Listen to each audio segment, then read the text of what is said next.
बिस्मिल्लाहिर्रहमानिर्रहीम, सलामुन अलैकुम। मोमिन इकराम, उम्मीद है आप सब खैर आफियत से होंगे। आज की इस वीडियो का मकसद एक ऐसे शख्स के बारे में आवाज़ उठाना है, उसके हक़ में आवाज़ बुलंद करना है कि जो गुज़िश्ता 1 साल से बेजुर्म कैद में है और एक मुकदमा उस पर बनाया गया झूठे तरीक़े से और उसको ट्रैप किया गया। उसमें वो सारा क्या मामला था उस पर भी हम बात करेंगे।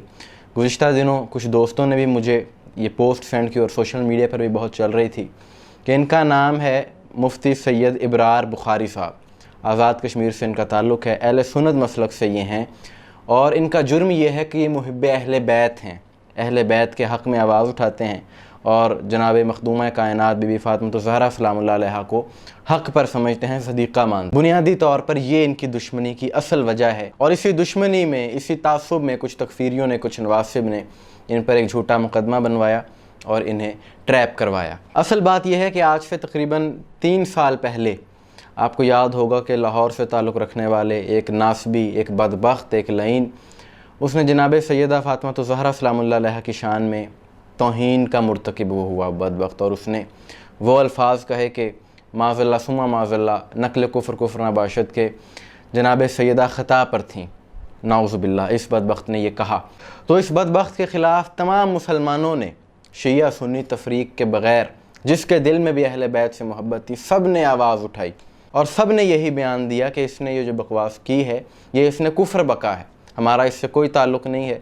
और अहले सुन्नत अकाबरीन ने भी कहा कि इसने जो ये बात की है ये इसकी अपनी बात है, हमारे अक़ीदे से इसका कोई ताल्लुक़ नहीं है। सब ने इससे इज़हार ला ताल्लुक़ी किया। तो जहाँ पर उससे अहले सुन्नत उलमा ने इज़हार ला ताल्लुक़ी किया, वहीं पर ये शख्सियत के जिनका मैंने ज़िक्र किया, सैयद इब्रार बुखारी, इन्होंने अहले सुन्नत किताबों से हवाला जात पेश किए, उस मलऊन की नफ़ी की और उसके ख़िलाफ़ जो केस बनाया गया उसमें बहुत से अहले सुन्नत किताबों से हवाला जात दिए, जिसकी बुनियाद पर उसको फिर बाद में गिरफ़्तार भी किया गया। यानी उस केस को मजबूत करने के लिए उसमें अहले सुन्नत किताबों से हवाला जात इन्होंने दिए। और मुझे याद है कि उन दिनों एक जगह पर शिया सुन्नी उलमा का इजलास था इसी हवाले से, तो वहाँ पर सैयद इब्रार बुखारी भी आए थे आज़ाद कश्मीर से स्पेशली, और उन्होंने शिरकत की थी और वहाँ पर उनसे हमारी मुलाकात भी हुई थी। तो वो जिसने तौहीन की थी उसको गिरफ़्तार किया गया, उसको सज़ा हुई और वक्त गुज़रता गया, लेकिन उसके हम ख़याल, उसकी सोच रखने वाले उस जैसे जो और अनासिर थे वो इनके ख़िलाफ़ हो गए। और जैसा कि उन इलाक़ों में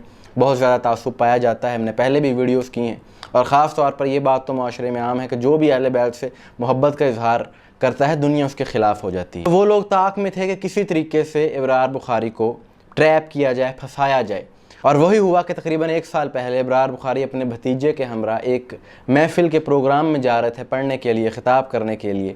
गाड़ी उन्होंने रेंट पर ली थी, तो वो जा रहे थे तो रास्ते में इनकी गाड़ी को रोका गया पुलिस की जानिब से और इन पर एक मनशियात का मुकदमा बना दिया गया। और हमारे यहाँ सबको पता है कि कैसा निज़ाम है, किस तरह से ये मुकदमे बनाए जाते हैं, और मनशियात भी कोई 30-40 किलो डाली गई। अब आप ख़ुद सोचें कि जो शख्स महफ़िल पढ़ने के लिए जा रहा हो, जिसको मजहबी तौर पर जाना जाता हो, जो कि एक मुकर्रर हो, क्या वो शख्स 40 किलो मनशियात अपनी गाड़ी में लेकर जा सकता है? ये सोचने वाली बात है, कोई अक्लमंद शख्स तो ऐसा नहीं कर सकता। बहरहाल इस मुकदमे में उनको गिरफ़्तार कर लिया गया। हमारे यहाँ जो अदलिया का निज़ाम है वो भी आपके सामने है, वक्त गुज़रता गया और अब तकरीबन 10 दिन पहले, 15 दिन पहले इब्रार बुखारी साहब के साथ जो उनका भतीजा था वो जेल में ही इंतकाल कर गया। यानी ये अलमिया है हमारे यहाँ निज़ाम अदल का।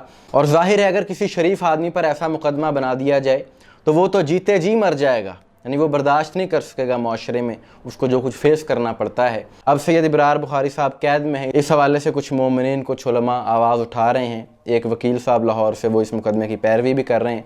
तमाम मोमिनीन से गुजारिश है कि इस हवाले से ज़्यादा आवाज़ उठाएँ उनके हक़ में, क्योंकि अहले बैत की वकालत करने वाला एक शख्स बेगुनाह कैद में है, उनकी अहलियाँ हैं, उनके बच्चे हैं, ज़ाहिर सारे मामलात हैं और ऐसे जुर्म की सज़ा काट रहे हैं कि जो जुर्म उन्होंने किया नहीं है। सिर्फ़ और सिर्फ मसलकी तासुब की बिना पर ये मुकदमा तकफ़ीरियों की जानिब से बनाया गया और उसमें इन्हें ट्रैप किया गया। और ये अलमिया हर दौर में रहा है, किसी दौर में भी अहले बैत का ज़िक्र करना, अहले बैत से मोहब्बत करना आसान नहीं रहा।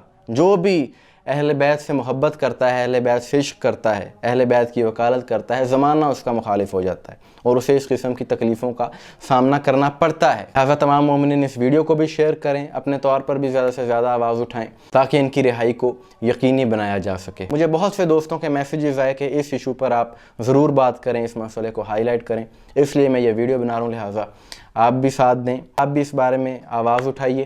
آپ کس بارے میں کیا رائے ہے کمنٹس میں ضرور بتائیے گا۔ مجھے دعا میں یاد رکھیں۔ السلام علیکم ورحمۃ اللہ۔